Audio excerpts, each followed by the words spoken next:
Hi, my name is Pamela Coons, Associate Professor of Medicine in the Division of Oncology at Yale School of Medicine and Yale Cancer Center. I'm excited to announce ASCO's new open access journal, JCO Oncology Advances. As the inaugural editor-in-chief, I hope to support JCO Oncology Advances to become the premier platform to bridge the gap between accessible scientific research and clinical care. Stay tuned for more information, including new article types, at ascopubs.org/JCO Oncology Advances. We look forward to seeing your submissions in spring of 2024.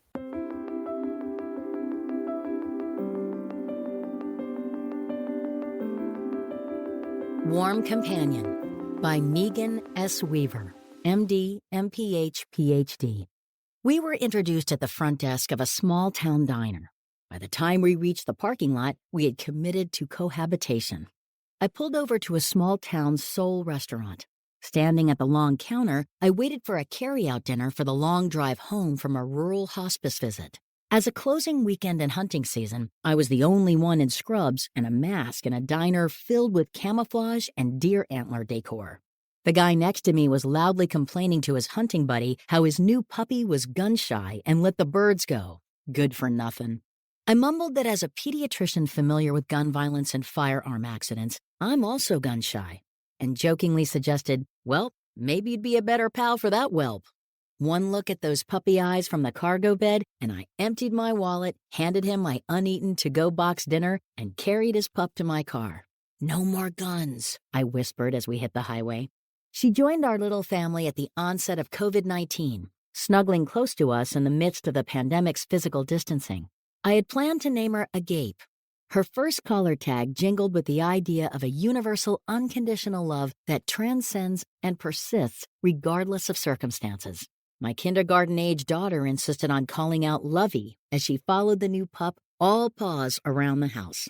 The name persisted until the puppy responded only to Lovey. Her collar tag was soon replaced with the vernacular Lovey. Lovey represents a bonded attachment, a security and safety, and a held comfort. She is Lovey. Lovey nuzzled into our relationships and roles. My dad added milk bones to his right back pocket since his left back pocket was already filled with peppermints and lemon drops for my daughter. Lovey quickly tripled my pedometer footsteps. She motivated me back into early morning jogging. She introduced us to new parks. She taught us persistence with tennis ball retrievals and a dogged perseverance for finding frisbees. Lovey wagged her tail at kind strangers with sureness of future friendship and was on guard and protective when needed.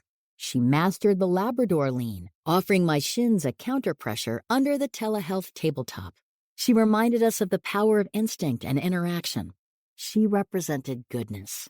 One chilly morning after a night shift, I took Lovey to visit a lake further than our usual landscape. Walking through tall grass with the harsh prairie winds whipping around us, Lovey suddenly started barking an unfamiliar howl. She wouldn't let me check her paws for nettles or fur for burrows as she frantically lunged toward the lake. Far off, I then saw what she witnessed. A lone ice fisher's dog had been walking on thin ice 60 feet from the edge, crashing through, while the angler stood sturdy. The ice fisher went to rescue his dog, but instead also crashed through.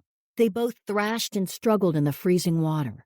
They gasped and clawed at the slippery, growing ice ring around them. Without a sense of locale or direction, I pinged 911 to my cell phone and tracked their 11-minute arrival. Racing to the lake edge, I yelled out that help was coming. I prayed for a protective bradycardia, fearing a hypothermic-induced arrhythmia would kill sooner. If I entered the broken ice waters to reach them, we'd all just freeze together. Helpless, I tried to throw Lovey's leash to them. Useless. Without a rope and without ability to reach it, I felt good for nothing. Except I was present, fully present. I was bearing witness to suffering without shying away. I couldn't rescue. I could just remain. The presence of another human served as an antidote to aloneness. I instructed the fisherman to look at me. I asked him to trust me. I told him to protect his strength by stopping the struggle. Just be with me. Just hold on. I assured him that his dog knows how much he is trying to help. Tell me about your pup. Teeth chattering, he told me about how they met. Then a sacred silence. I asked if he wanted to keep talking. He told me about how he named her. Silence. He told me he rescued her, but he's pretty sure she rescued him. We talked about the reciprocity of such relationships. As the minutes dragged on, his breathing changed. I suggested, as I have done time and time again between covering COVID-19 comfort care night calls in New York during the pandemic surge to rural home visits during relentless variants, that we breathe together. As in palliative clinical practice, I heard myself telling him to trust his strength. I suggested he curl to protect his core. I found myself instructing him to protect his heart. Then, true to medicine's focus on what matters most in life, I reminded him to remember love, forgiveness, and peace, and to truly trust his body. He rallied. He lifted his dog's back legs. The dog slippery sprinted over to join Lovey in a victory jig. Downward dogs bowed, paws pranced, collars jingled. We heard the sirens. Rope and rescue floaties reached him. The sheriff turned his back while I switched his bib overalls for my sweats and fleece. Without guidance or prompting, Lovey and her newfound canine friend covered the fisherman with their bodies.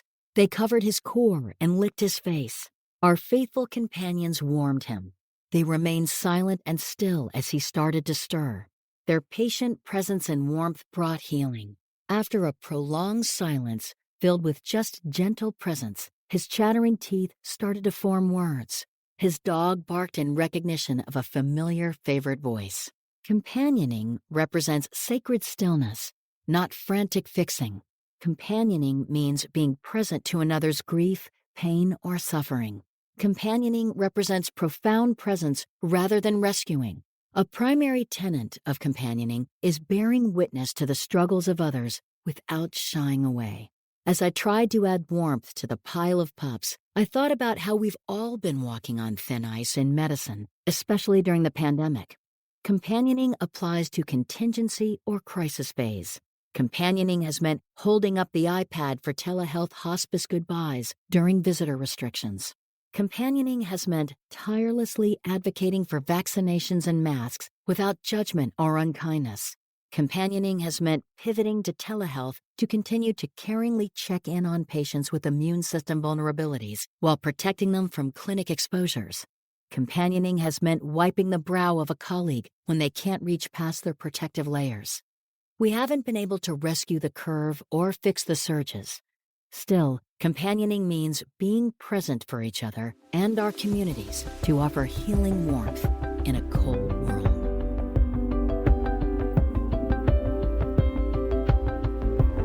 Welcome to JCO's Cancer Stories, The Art of Oncology, brought to you by the ASCO Podcast Network, a collection of 9 programs covering a range of educational and scientific content and offering enriching insight into the world of cancer care. You can find all of the shows, including this one, at podcast.asco.org. I'm your host, Lydia Shapira, Associate Editor for Art of Oncology and Professor of Medicine at Stanford University. And with me today is Dr. Meaghann Weaver, a lead regional ethicist at the National Center for Ethics in Healthcare and an adjunct associate professor at University of Nebraska. We'll be discussing her Art of Oncology article, Warm Companion. The views expressed in this podcast are those of the author and do not necessarily reflect the position or policy of the U.S. Department of Veterans Affairs, the U.S. government, or the National Center for Ethics in Healthcare. Meaghann, welcome to our podcast. Thank you. It's a joy and privilege to be with you this morning. So tell me first a little bit about your writing process. How does a story present itself to you? When do you know that it's time to put it on paper or on screen? It's interesting the way that narrative medicine evolves in a really different way than research and summarizing data in written form. In many ways, I think of that as a cognitive process where you can be planful and structured, whereas narrative medicine, it occurs as a story that just has to be told. It's beating so profoundly in your heart that even if you want to contain it and hold it as personal, I think for me, it's really an uninhibited moment. So funny enough, I tend to do research, during day hours or very structured hours, Whereas narrative medicine is very much waking up in the middle of the night saying, this has to pour out. I can't continue to contain the truths from this narrative. That's a lovely description. And tell me a little bit about how you decide to share with others. I totally understand the need to reflect and to tell a story, but how do you decide what is private and what you want to share? I would say that in clinical experience and even in ethics consults, there are so many stories that are quite profound, but are so intimate or so personal. Even if you de-identified them, they border on sacred. And so those, for me, remain really untold. Those are held by the participants of the story. For me, it's this particular narrative. In one of our staff meetings, we had a couple extra minutes. And so I just shared, what had happened over the weekend. And my colleagues said, you have to write that. A number of them followed up and said, have you written that? You need to write that. So in many ways, it's if the narrative resonates with others, in many ways, I think sharing can be selfless. It can be hard to share, but my colleagues really said, you might have a duty to share this one because it resonated with our experience in COVID. It's a lovely story. So tell us the story of how you met Lovey, how the pup became your family's own, and how Lovey led you to this moment that is so amazing that you describe so beautifully in your story. Your story, unlike many other narratives in Art of Oncology, has so much suspense to it. I mean, the reader will hold their breath to try to see how the story ends. Thank you. Well, I met Lovey in really spontaneous circumstances. I, as many during the pandemic, anticipated adding a family pet to our family, was starting to prepare, but Lovey in many ways was a little bit impulsive because I met her where she seemed particularly vulnerable.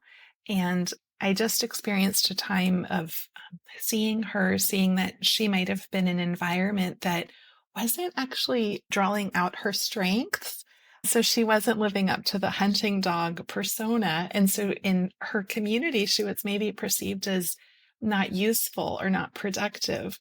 But I encountered her at the end of a hospice visit. And we know from oncology, we know from hospice, from palliative care, presence and being, and really living into your strengths, like your core identity.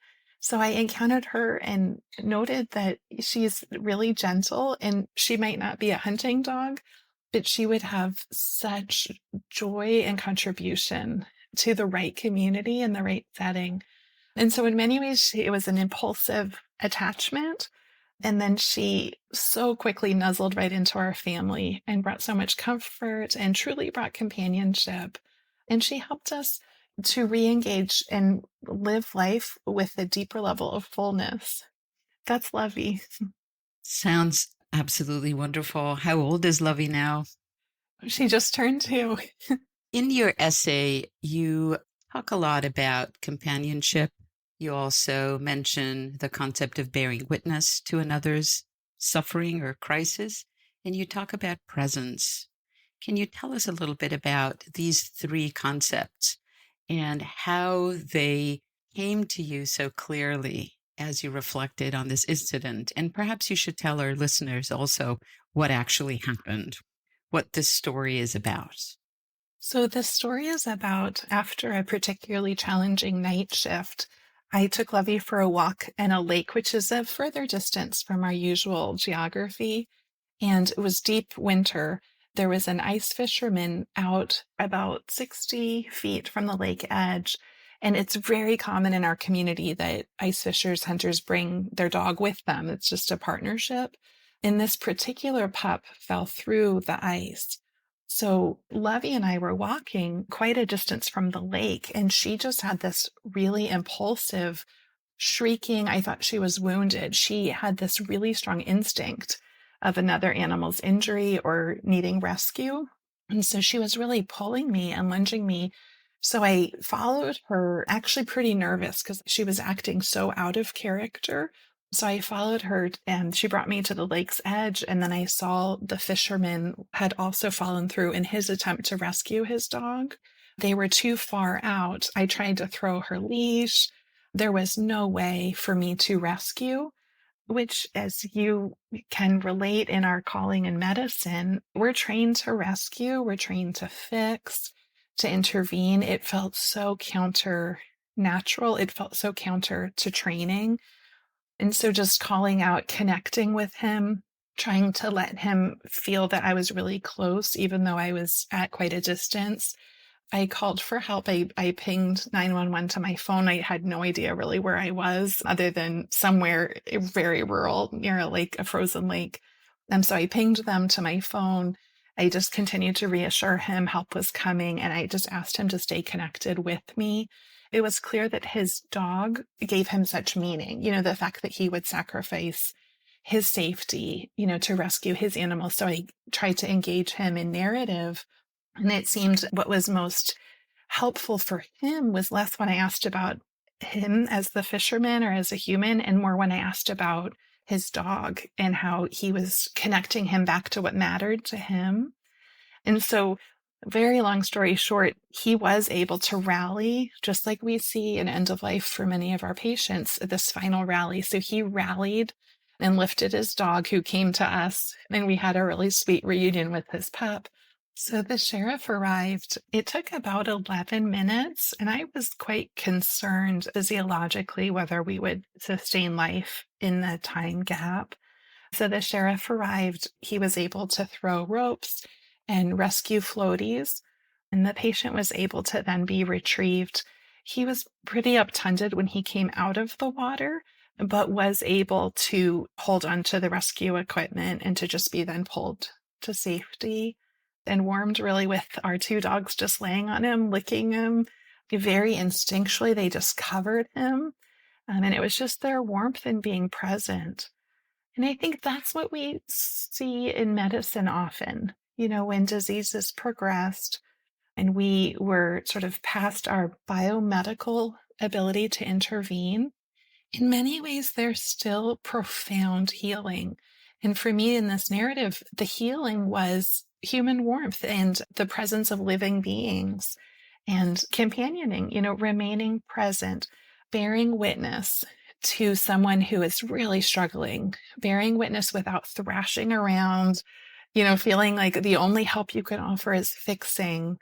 I think that the story would have been more exciting if it were palliative care doctor ethicist dives into freezing water, that we wouldn't have helped him. And so it's really saying, I'm going to bear witness, stay with you, companion with you as part of your healing. I think there's a message in there for medicine too, staying with our patients. There's actually a narrative there too, because of course in hypothermia, you need to change the person's clothing. And so probably the humorous part of the story is the sheriff turning around and me putting the fisherman in my fleece and my scrubs and me putting on his bib overalls. I think that's probably quite the visual. I must say, I saw that. I didn't know what you looked like, but I could just imagine the scenes. Tell me a little bit about that moment when you have to do this cognitive switch from I'm diving, I'm rescuing, to I'm bearing witness and I'm present. That's such a powerful cognitive switch because in many ways it's instinctual to fix and to rescue. So I almost would say that is a practice that has to be in some ways predetermined. And so I think it's a commitment and it takes practice outside of the clinic space to really say, my role in this patient's life is to help them ask the questions they need to ask, help them explore the answers without me forcing the answers upon them, and help them, in some ways you could think, establish the safety net that they need. So foster that without forcing it, without thinking my sense of rescue would be the same that would be most beneficial to them. So I think that is really a practice that requires contemplation and commitment, because the impulse is to rescue, the impulse is to fix. And so it really takes strategizing. Meaghann, I'm sure you've given this some thought. How would you have felt if the story had a different ending, if the sheriff didn't arrive in time? I tried to protect myself from thinking in that way. I think I would have experienced an immense guilt, and I perceive it would be natural to feel that I then should have gone into the water, even if I couldn't have made a difference. I anticipate that there would have been a significant weight. And so it takes thinking in a logical way, because my heart would have said, well, just like dive in and be with him. And also, I think the emotive experience of guilt would have been really heavy. I thank you for asking. I think that's a courageous question and one I've had to reflect on. And you've written about guilt before, so I know that you are certainly not shy in thinking about the emotional landscape of our work. But let me end this with a little bit more of a playful question, and that is about the pups here. The role that the dogs played, because the dogs are all about instinct and impulse. We can't ask the dogs about their cognitive experience, but we can watch their behavior. And I was certainly moved. I laughed and felt this incredible energy and warmth when you described both pups sort of on the body of the fisherman, warming him up. So tell me a little bit about this bonding with dogs and using dogs both for therapy for oneself and therapy for others. Yes, it's amazing to me the way that our pups have a way of connecting with us and with our core self. Oops, my pup's participating. Connecting us with our core self. And I noticed even in my work that the respite and the sense of connection that we have with our animals, with our pups, there's something so instinctual and uninhibited about it. And I also think much of our work is so serious, but their playfulness and then their unconditional and really like uninhibited celebration when we're sort of reunited after a long day, or there's something, I find it really hard to describe, but just this profound feeling of warmth, and of belonging and companionship. Well, thank you so much for the conversation today, for this absolutely beautiful essay, and for sending us your work and for sharing this experience with the broader community of readers. Thank you, Meaghann. Thank you. I'm grateful. And I do turn quickly when I receive the journal to this section. So thank you. I find that it resonates with my head, my heart, and my spirit. So thank you for fostering that. You're very welcome. Until next time, thank you for listening to this JCO's Cancer Stories, the Art of Oncology podcast. If you enjoyed what you heard today, don't forget to give us a rating or review on Apple Podcasts or wherever you listen. While you're there, be sure to subscribe so you never miss an episode of JCO's Cancer Stories, the Art of Oncology podcast. This is just one of many of ASCO's podcasts. You can find all of the shows at podcast.asco.org. The purpose of this podcast is to educate and to inform. This is not a substitute for professional medical care and is not intended for use in the diagnosis or treatment of individual conditions.